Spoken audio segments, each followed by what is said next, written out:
as a consultant in intensive care medicine in anaesthesia, became a Chief Clinical Information Officer at Salford, and received the UK CCIO of the Year Award in 2019. He then joined NHSX, and with the outbreak, became the leader of the COVID clinical cell response at NHSX. His official title is National Clinical Director at NHSX. And his colleague who's with us today is Lewis Bradshaw. Welcome, Lewis, Deputy CIO at NHSX. And Lewis is responsible for leading and delivering high-profile projects tasked with transforming the NHS, including What Good Looks Like, and the one you're all frightened to be writing documents for at the moment, the Unified Tech Fund. Wouldn't it be nice to see them from the point of view of the recipient of all those applications? Lewis has an enormous amount of experience from the public and private sector, with 30 years in healthcare and pharma settings, and he's particularly interested in projects that are focused on improving patient outcomes and patient focus. Thank you both for joining us today. I'll be keeping an eye on the chat. Please, everybody, keep your fire your comments, your questions. Don't wait into the chat, and I'll be having a look at them and moving them into the Q&A. And we may interrupt the speakers if something particularly topical comes up at that moment. So thank you, everybody, for joining us. Thank you, Gareth and Lewis. And over to you, Gareth. I think, Lewis, you're starting, aren't you? So, over to you, Lewis. Thank you. Let me just unmute myself. Thank you very much for that introduction, Jonathan. Just to begin with just a couple of words about what NHSX is, if people don't know and understand. So we're a joint unit that brings together teams from both NHS England and the Department of Health and Social Care. And the remit of NHSX is essentially to drive digital transformation of health and care in the NHS in England. Most of you, next slide please, Ben. Most of you will not be surprised to know, and you'll probably feel this way yourselves, that a huge part of being able to meet the challenges that we now face in the NHS will involve a dramatic use dramatic change in the use of digital technology. We will need that to be able to transform care and be able to transform ourselves. And so NHSX is attempting to lead the way in supporting organizations and integrated care systems on their digital journey. Next slide, please, Ben.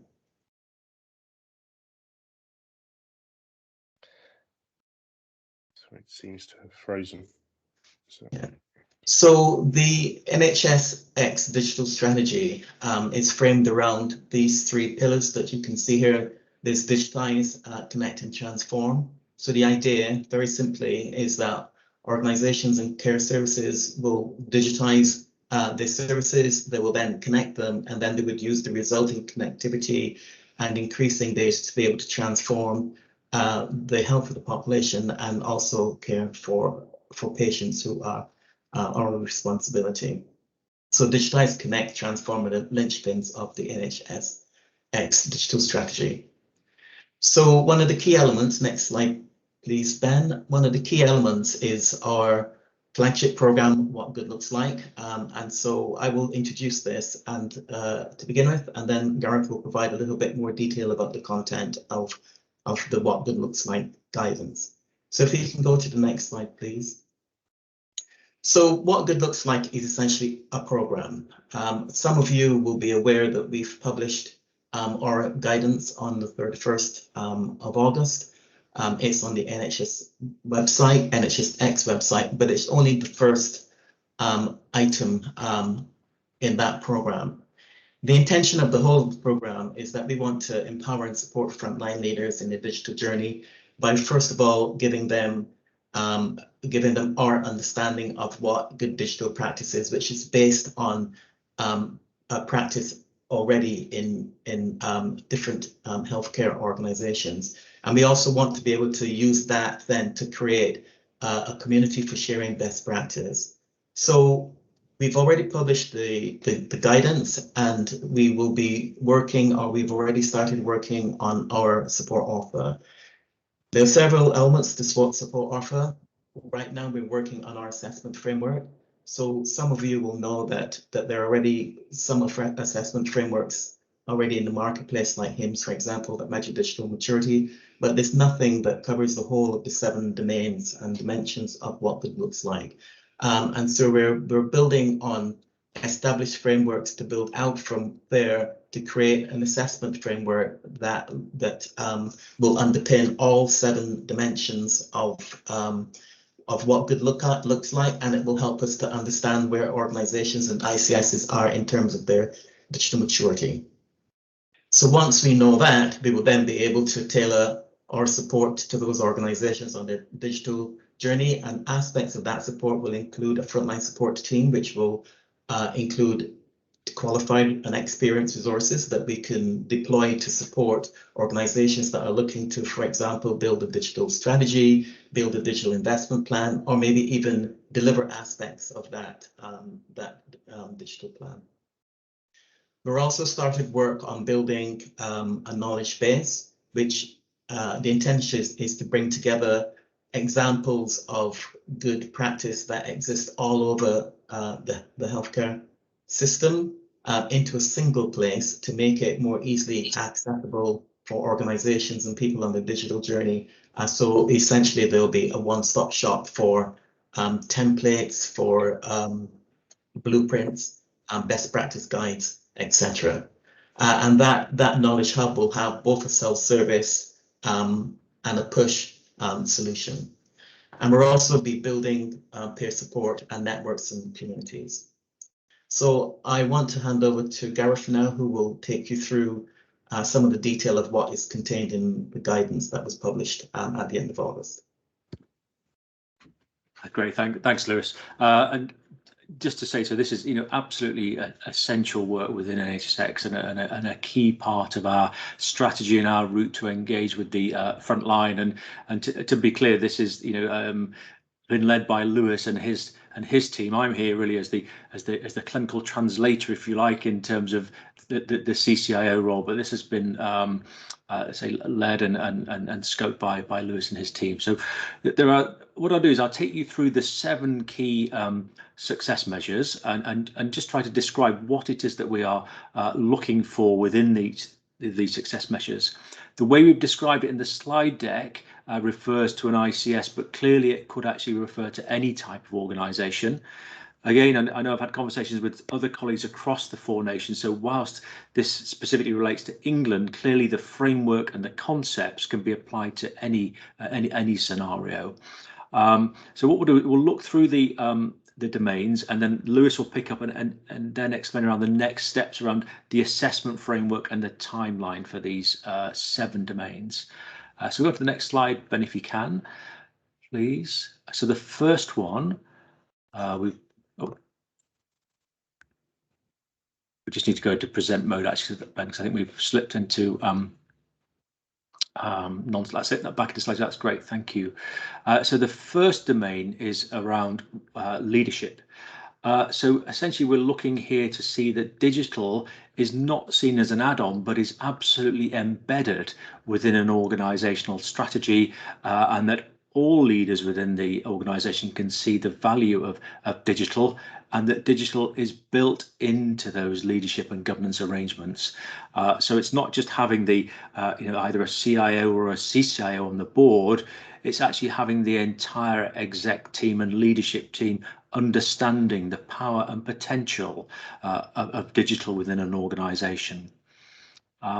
The next domain on the next slide, Ben, is around smart foundations. So we need to ensure that when we're digitally transforming, we're not building on sand. So what we're looking for here is this concept of a reliable, modern, secure infrastructure underpinning all of our digital transformation efforts, either within an organization or across the ICS. So part of the smart foundation relates to technology and infrastructure, but you'll also see that we've referenced again teams and leadership within that smart foundation. So a real emphasis upon the people aspect of digitization alongside the technology and infrastructure. The next of the 7 domains is around safe practice. So again, we're looking for, in principle, looking for the 5 domains within the DTAC assessment. So clinical safety, data protection, technical and cyber security, interoperability and usability and accessibility. These should be routinely considered during a procurement process. But I think we also need to broaden this out a bit and say, look, digital must be an active part of an organisation's risk register and considered as, an integral part of governance within an organisation. So safe practice applies to procurement and new systems, but also our ongoing day-to-day management of risk within an organisation as applied to digital. So the next 2 domains in the medium blue, again, are around connect. So I've already referenced the role of supporting people. And so again, a key thing here is to ensure that all aspects of the workforce are digitally literate according to their role. So what we would want to see is that our workforce are aware of digital technologies, they're appropriately trained, and they can use them within day-to-day practice. Clearly, some people within an organisation may wish to specialise and take on further training, for example, the Digital Academy or similar types of modules. But what we're saying is that the entire workforce should be aware of the potential and indeed the risks around digital. The second piece of supporting people is ensuring that our tools and systems are fit for purpose, they're usable, and they meet the needs of the service. So a particular thing here, for example, just a plug for the EPR usability survey, you'll be aware we've done this recently in mental health and ambulance services, but we're also doing this within acute organisations now. So if this relates to you, then please do complete that survey, because this is an absolutely essential part of our work, and we'll be looking for this type of assessment to be a routine feature of a digitally literate organisation, the ability to review its systems in terms of usability and user experience. Empowering citizens, well, clearly this is why we're all here, is to deliver care for our citizens. And what we need to see within digital is how citizens are considered in the design process of services, how we make sure that our services are digitally inclusive, and how citizens can contribute to their care, whether that be around co-production of specific health information, or whether that be around booking, scheduling, and having a user-centered service and their ability to interact and schedule that accordingly. So it's really important that we take a clear view of the citizen's perspective within this framework. Okay, to move on then to the final 2 domains in the light blue, improve care and healthy populations. These are related. So what we would want to see from at an ICS and organisation level is that for an individual patient, the ICS is using digital and data to improve and change care pathways, to increase standardisation and to remove variation from day-to-day care. That is a key aspect of digital, is that standardization, safety, and reduction of variation. That's at a citizen level, but then at a population level, what we would want to see is that an organisation, ICS, is using large data sets to redesign care, deliver improvements, and monitor how services are being delivered both in real time and in retrospect, such that we can refocus those services to improve outcomes and address inequalities where they exist. So in summary, there are 7 domains. I've talked through the principles of those domains. They can be applied either at an ICS or an individual organisation level. But as I said before, I do think in the broadest sense, these themes are widely applicable to our assessment of digital in any particular scenario. So I'll hand back over to Lewis, who will now tell us a little bit more around the time frame and the rollout for these domains. Thank you, Lewis. Thank you very much, Gary. Ben, if we can move on to the next slide, please. So as I mentioned before, the guidance was launched at the end of August, and we started working on various elements of the support offer. I just wanted to, this is a relatively busy slide, so I just wanted to pick out just a few things on it. So in terms of the framework itself, so Gareth has just explained the 7 domains, the 7 dimensions, and what's expected in them. At the moment, the guidance is orientated towards healthcare organizations and ICSs. And so what we have just recently started doing is extending out that guidance. So we're working with social care organizations in Socoton to ensure that there is also a what good looks like that also covers social care. So we're expecting that we will have that ready for publication at the end of March. On the assessments, I've got a further slide that explains in a little bit more detail on what we're doing here, but we've got the assessments that we're rolling out in various phases. Phase 1 is the supported people and smart foundations. And as Gareth has already mentioned, we've got the usability, EPR usability survey, which is an aspect of supported people. And if you haven't already completed that, we'll be sending a link out to you after this webinar so that you can participate if you wish. And so we're rolling out the assessments across all 7 dimensions over the next several months. In terms of support, we're building a knowledge base, but we're also building this product that is tentatively called Snippet. And the idea is that this is a push product, so it's intended to be something that leaders can listen to on the go, which will have 2 to 3 minute podcast type information snippets. And the idea is that we will be providing information about assessments, we will be providing best practice information or guides or information about the digital practice, information about digitalization to senior leaders to help them to lead on the digital journey. On the next slide, we've got a little bit of information about the various stages of each of the assessments. The colors, the blue and the green and the purple on the left-hand side are meant to be the phases that in which we're rolling these assessments out. So that's all I was planning to say on assessments. I want to next go on to Who Pays for What, which is one of our other big programs. So logically, you can see that if we issue guidance to organizations and ICSs around what good looks like, an immediate response will be for them to try and understand where they are against that guidance. And that's what the assessments are supposed to do. From there on, then, the thought becomes, well, what do I do about that? How do I improve from where I am? And aspects of the improvement will depend on investment.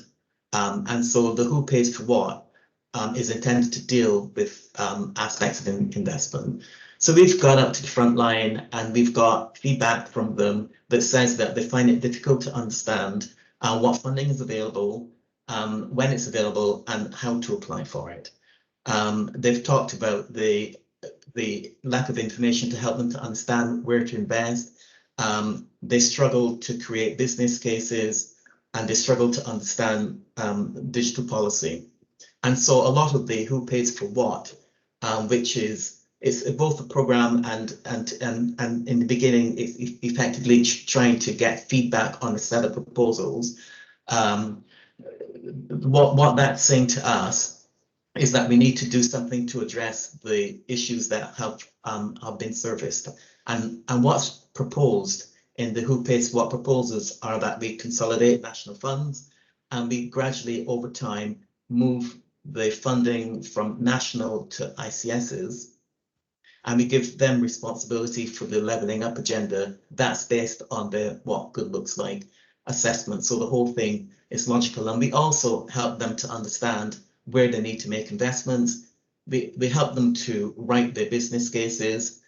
We help them to provide them with case studies on other successful organizations, and we try to align our policies to support what they're trying to do in terms of their digital investment. Next slide, please.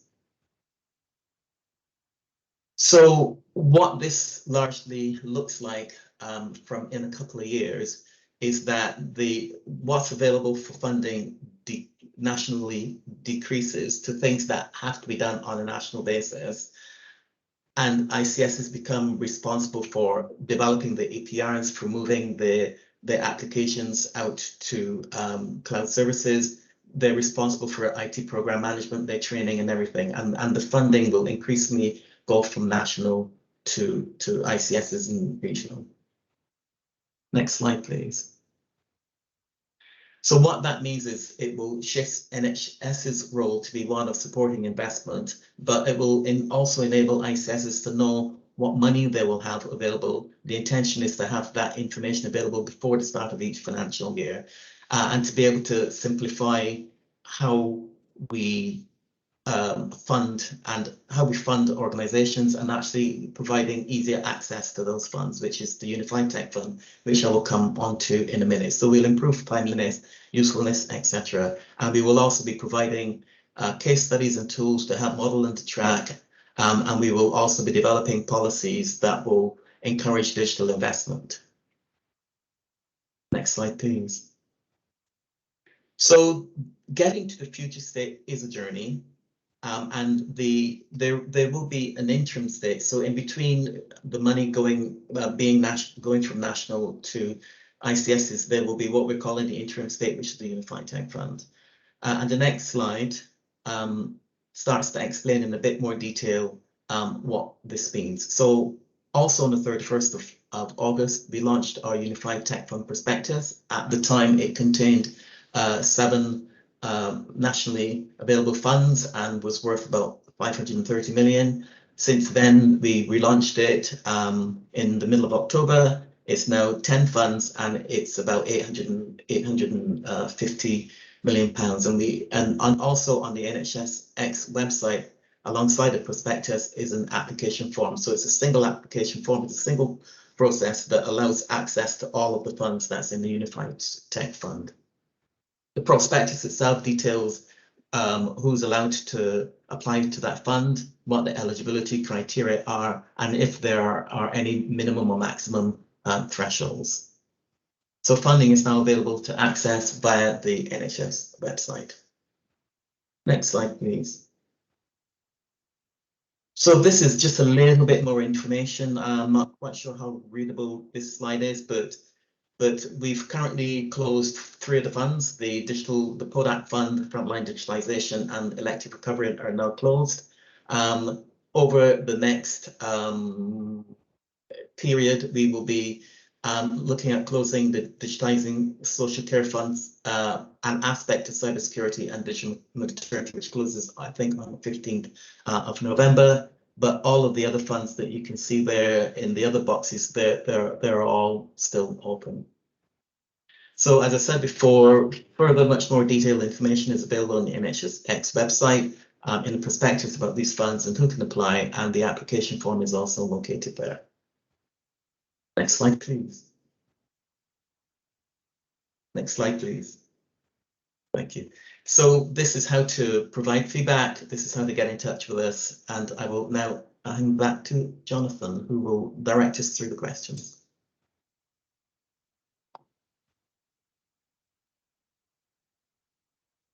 Thank you very much, Gareth. Thank you very much, Lewis. A really superb summary of something that's very complex. Since it was your last slide and we have a question already, can we just open up a bit about communication? So I've got a question from Steve Bright, who's a GP, who's saying, well, I'm a practitioner. How do I get engaged? Who do I talk to? And Gareth has immediately put his personal email in response. Thank you. Can we just talk a bit about that, and possibly from the faculty's point of view? So we have regular meetings. I find it very difficult. I don't find it difficult to get strong opinions from people. I find it very difficult to add them together into a strongly held view across the professions, across different professions. So please, either of you, a bit about stuff from the shop floor. I think that was the quote that was used. How do you want to hear the messages? Do you want me to go first? So I mean, I suppose the first thing is that we're always keen to hear these messages, and what good looks like, particularly as is open to feedback and consultation. obviously I'll put the email in there and also my own email in there. The other thing I've suggested is there's other routes. So there's from a CIO perspective. Yes. Sonia, sorry, you may be about to say this, Lewis, sorry. Sonia does weekly sessions on a Wednesday. So there's a route in there. There's a route in via the regional medical directors who are also CCIOs. So Simon and sometimes myself meet with the regional medical directors. Perhaps the more sort of immediate route in would be via the CCIO network. So James Reed, as you know, chairs the medical part of that. We've also got Lisa Emery on there. And so I go to in fact, the advisory panel is right now, which is why I'm not there. But we do have monthly meetings there. So if there's a way of filtering via that group, that's another way into X. But clearly, we also do site visits. I'm always keen to hear from anybody. I can't guarantee I'll respond immediately, but if there are things, then please just ping me a message. To that, I would add that there's also a CIO inbox that is monitored by Sonia's office. So I can put that in the chat as well. Thanks both. I mean, the answer I always give is there's no magic route. You're going to have to find the route that works for you and them and use all of them. From the faculty's point of view, we're strong bodies of discourse. That's a very useful place for people to be. You get quick answers, and I'd encourage everyone to join that personally. Steve, I don't know if you want to follow up on that issue of as a GP, because it is differently shaped for GPs than it is for others in the way that organizations engage. There are very strong routes for GP systems. That's one of the tightest controlled mechanisms there is because of the peculiar history of commissioning and the way that it's funding. But that's not a GP voice into the wider world. So I'll keep an eye on the chat and see if Steve wants to. Oh, Steve, do you want to come in? Hi, can you hear me? Yes. Okay. Yeah, there's a whole set of, so when we get problems that are mainly system problems, I don't have anywhere that I can voice it that goes up high enough where anybody's got a potential solution. Like some examples are that, say, the QOF that we're meant to go by, the system providers such as EMIS don't implement them until sort of September, October, November, because they say they're waiting for NHS Digital to come out with the rule set, which should have been set up in April. That's one bit. Another example is the COVID vaccination campaign, with having to use we're having to use Pinnacle, which keeps collapsing and runs into problems. We've got a system where we can use in our EMIS using protocols. We can add the vaccinations and we get checks that will tell us who's on what, have they had allergies, when did they have a COVID. So the stuff built into the clinical system, which is useful for the vaccination program, we can then add the data to our system and make a data file.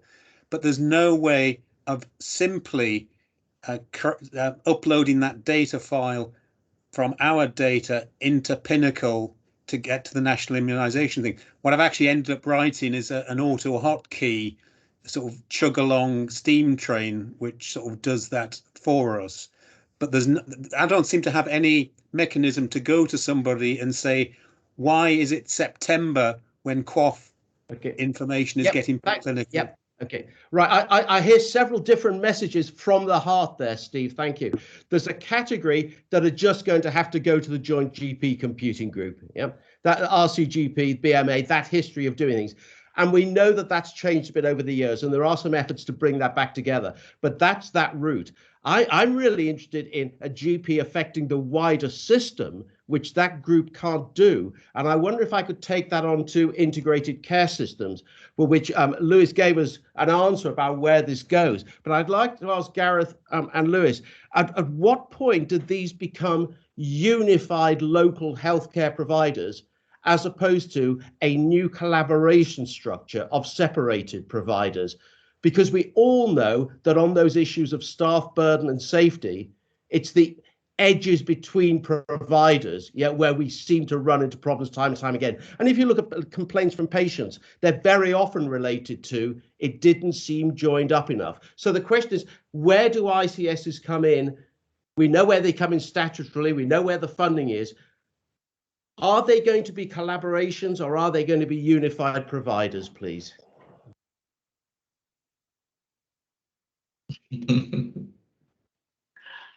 Go on, I think, yeah, I mean, my understanding is that they are meant to be joined up organizations, or they're meant to be joined up in a way that provides joined up care to patients. What we have found in talking to fledgling shadow ICSs as we've been going through this process of what good looks like, etc., is that they are at extremely different levels of maturity. And some are just, I suppose, less than a loose set of organizations, and some already operate as a single body. And as you say, they're all meant to statutorily become live on the beginning of April next year. But I imagine that it will take them all time to different levels of time to achieve a level of maturity.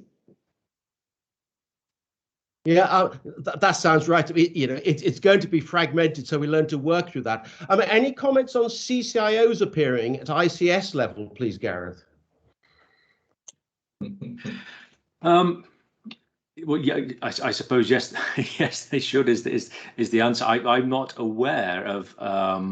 As I say, obviously we've got the regional medical directors who are also CCIOs for the region. I think if I was a forward-thinking ICS, then indeed, you know, I will be looking to appoint a CCIO or at least join up the existing CCIOs. I know in you know, Greater Manchester, and I think in London there have been CCIOs with broader portfolios. So whilst that is not necessarily sort of mandated at present, I think that you know an innovative ICS should be looking to do so. Yeah, thanks for that. But basically, there isn't a formula for this. It's going to be different in different places, and it has to come bottom up if this one's going to work. Yeah, absolutely. I suppose just the other thing, just to cross-reference there, actually, a bit of a plug for some of the work we've been doing with the FCI around the job descriptions and for CCIOs. And one of the things we tried to do there was keep that really broad, because we were minded that you know, no one organisation or ICS is the same. So we've tried to issue templates, if you like, which people can pick up according to their local needs. But I don't think we can be prescriptive right now. Yeah, and then so one of the things we've done from the faculty from the core competency framework is turn that into a model job description for CCIOs. I think that's out there and rolling. If anyone is in that position of using the competency or needing something to use for example, for appraisals, job descriptions, and especially for team development, we'd really like to know how well the core competency framework as it is stacks up against those needs, what needs to be different next time round, and a plug to everyone on the call to have another look at the core competencies. So that's CCIOs as a team of people rather than as an individual. And is that a hand up from you, Lewis? It is, yeah, just to build on what you both saying, really. So as Gareth said, the CCI role is not mandated for ICSs, but it is in the what good looks like guidance that boards should have for CCIOs. And it's something that we will be measuring in the assessments as well. So it's another mechanism for keeping a spotlight on it. Thank you. And then following from your slides, Lewis, there was the issue of the professions. So you can cut this by organizations, you can cut it by benefits. And I was rather interested in the 7-point framework, and I'll come back to that one. But you can also cut it by professions. So we've got questions are, where do nurses come into this? When does it get to the other professions? So when you look at what good looks like, do you need a professional cut in that, or do you just need a benefits cut in order to make it work? Yeah, so we get asked this question a lot, and we also get a lot of pushback from providers that don't even want a CCIO on the board, far less, you know, a representative from every profession. So our take on this is that the CCIO, it does not have to be a doctor. It has to be a clinical individual that represents the interests of clinical professionals within a particular organization. Okay, but away from the CCIO, when we look at the benefits angle of what good looks like, yeah, I'd really like to see it about this is about processes. You know, there's a process related to admitting and discharging patients efficiently and safely. Yes. The computerization, the information management helps in the following ways. And that's Yes. a sort of process way of doing it. But the Yes. questions coming through very clearly about, yes, but what does it mean for nurses? We often get asked it by AHPs who often feel they get left out. Is it possible for what good looks like product, or no, should the product of what good looks like have a professional categorization, or only in this is how it's going to be better for patients?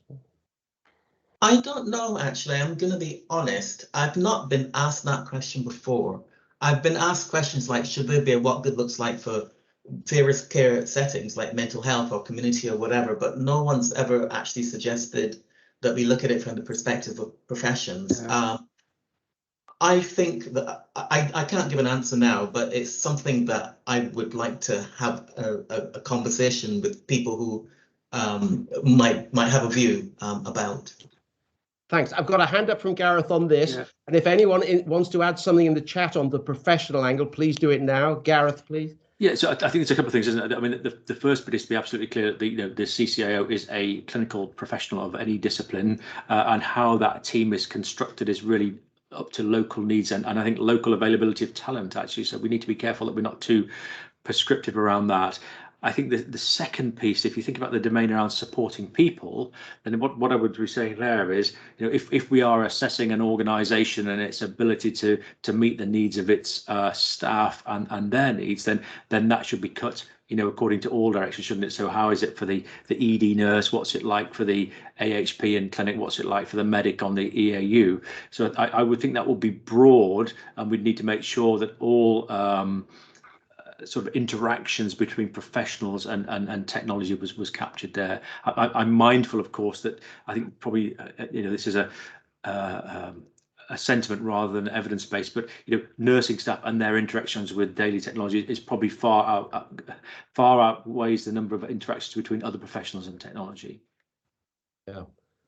Thank you for that. We've got an AHP contact, and I would remind everyone that we now have the faculty AHP professional interest group up and running, and we hope we can use that to put consistent views together. Anything more on professions coming through? Well, I've got a question on regions. Fascinating question from Christopher Weatherburn. Are all the applications coming from the same regions as you expected, and some are doing nothing at all? Obviously, there's a confidential angle to this, but I can widen that into differences between regions and also something related to GDEs and leadership and fellowship and how that's looking from the point of view of the Unified Tech Fund. That's like a huge question. Several elements to it. So definitely we're finding that there's a lopsidedness in where applications are coming from, and we do have a clear process that is linked to assessments of digital maturity, or previous assessments, or our understanding of digital maturity. That is part of the criteria. Previous funding is part of the criteria. So it is not necessarily going to be the case that just because your region is really, really good at applying, that means that you will get, you know, the majority of the funding, because we need to make sure that the funding, and it is considerable, is used to level up everywhere, not just not the ones that are really good at making applications. Yeah. Yeah, very interesting. I used to sit on the other side of reading the applications, and it was often quite hard to understand where people were coming from, what their starting position was. Yeah, and it was also often a case that I felt that people didn't make the best case for themselves. Do you think that people are sharing their applications before they send them into you to get them checked? Well, so what we've asked is that the applications are supported by the ICSs and they're supported by the regions. And I know that because we have a weekly meeting with our DDTs, that they're really, really busy at the moment reading through applications from inside their region. So there's a lot of scrutiny going into the applications as they come in. We also have a level of governance around the applications that we receive. So we do things like make sure that an organisation isn't applying to multiple funds for the same thing, for example. And we also do checks on just really how well that application has been written, because you want everyone to write a good application and eventually to write a good business case, but we don't necessarily want people to be disadvantaged because they haven't been able to do that. They haven't got the resources to do that. And so particularly the frontline digitalisation team, which is the probably about half the funds available, they've got a really experienced team looking at the applications and sifting things through.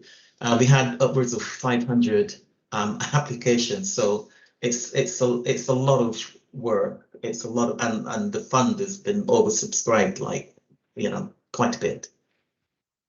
Thanks, Matt. Very interesting to hear what it looks like from your point of view, sitting there as these come in. Then I want to go back to the 7-point framework, and this isn't about national systems, but a question about national priorities. We know that there are enormous burdens on professional staff out there. It's hitting the front page of the newspapers all the time. We know about specific clinical topics such as delayed diagnosis of cancer in England. You know, we have some idea of why that is. It's really a question for Gareth of sitting there, National Clinical Director at NHSX, how you try and align those clinical problems. I picked two, so staff burden, diagnosis of cancer, and align those with 200 organizations trying to do different things with their informatics development. Yeah, how does that feel sitting at the center? Yeah, so I mean, I think, you know, I think it's challenging. I think we need to be guided by the you know, the priorities which come out of you know, top level NHS England leadership. Within X, we then need to pick up and identify where in the immediate term there are digital transformation opportunities. So, for example, a lot of the work that Tara Donnelly, Breed O'Brien and Lisa Hollins have been doing around virtual wards, for example, are an example where, you know, we've seen there's an acute need. We've heard this from the you know, NHS exec, and therefore we've tried to align technology with that. I think, you know, from the other perspective to put on this is, I think that we are aware at the centre, and obviously I spend some time at the centre, I spend, you know, a lot of time in a provider as well, that this will colour the bids and the time available that come into us. And so I think we need to be sort of sensitive to the pressures that organisations are feeling, and understanding that, you know, we may not always get the response that we need to any particular allocation of funding. And this is something we've heard particularly from the CIO community, that, you know, obviously there are a plethora of funding pots going out there, and often with very short deadlines, which is why at the back end of Lewis's presentation, he was talking around the, you know, what does future funding look like and how it will be top sliced in future, rather than it being a series of independent funds. So it's a long-winded answer, but I think, you know, first thing, let's try and align acutely with the priorities coming out from the NHS exec. Secondly, let's hear from and understand the pressures coming from the service. And thirdly, let's redesign our funding models so in future they are less onerous and more wide-ranging. Yeah, thanks for that connection. Could you just bring us up to date on the organisational connection of NHSX and NHS England and what's happening at the moment? So NHSX is, you know, as Lewis said at the start, are a joint unit between DH and NHS England, and you know, there is a direct connection in terms of not myself, but the executive leadership of both organisations are very closely connected and understanding of, you know, shared priorities. Thanks. Okay, so a couple of points from Anna Bunch. Thanks, Anna. One explicitly on clinical safety and what good looks like, and connections to one of the really successful networks, which is clinical safety officers. So that's what comes out on safety, and how should clinical safety officers engage with their own provider organisation bids.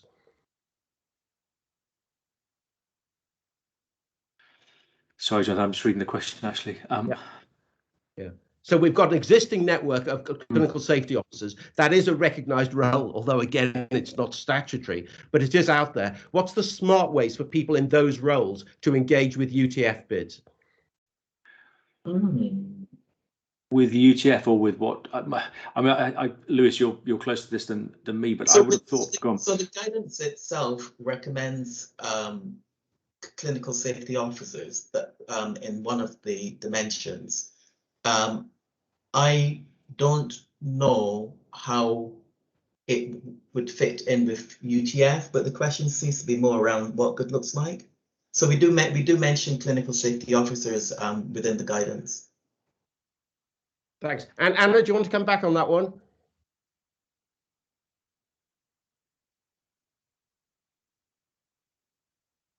No? Okay. Right. What else? What have I missed in the questions? We've got the URLs appearing there. The slides will be available afterwards. We've got, thank you both on how to engage with you after this. Any points, the questions we should have asked, things you wanted to be asked about that haven't come up yet, please. And if not, into your parting notes, please. Well, I was actually sitting here thinking that the questions were really intense already. I suppose from my perspective, I've been really happy to address the clinical audience because I mostly address CIOs, and it's a lot of it is about speaking to people who you're preaching to the choir, as they say, and so it's really interesting from my perspective to hear the things that concern this particular group of people, and the question around whether we should have a cut of what good looks like that takes a professional view is, for me, a really interesting question and something that I would want to explore further. Thanks for that. Can I just say, it doesn't have to change the organization, but what presentation of the the examples and who you use in publicity, I think, can often be used to do that without changing what you're actually doing. And then people say, oh yes, that's someone like me, and now I read what you're actually writing to us. So it's a sort of front end on presentation sometimes. I think that's a good point. Yeah. Thanks. I suppose I was just scanning up and down the questions then as you were talking. I mean, all excellent questions, all very pertinent. Thank you, and thank you for the opportunity to present. I suppose I've got a question almost for Lewis actually, which just looking at the slide around the pilot phase around the different what good looks like domains. I don't know, Lewis, how and where are they being piloted? So I'm quite interested. Some of the questions in the chat are almost sort of proposing ideas and thoughts around those pilots. So how are we engaging with the frontline? It's an open question. Yeah, so we've got, so on the ones that we've done so far, so on the supported people, which is an EPR survey, and Smart Foundations, which is going to be around technology, we've got a CIO advisory panel. So we've got CIOs involved in crafting the questions, subject matter experts, but we've also got a CIO advisory panel who review the content of the questions, the answerability, for want of a better word, of the questions and relevance of the questions.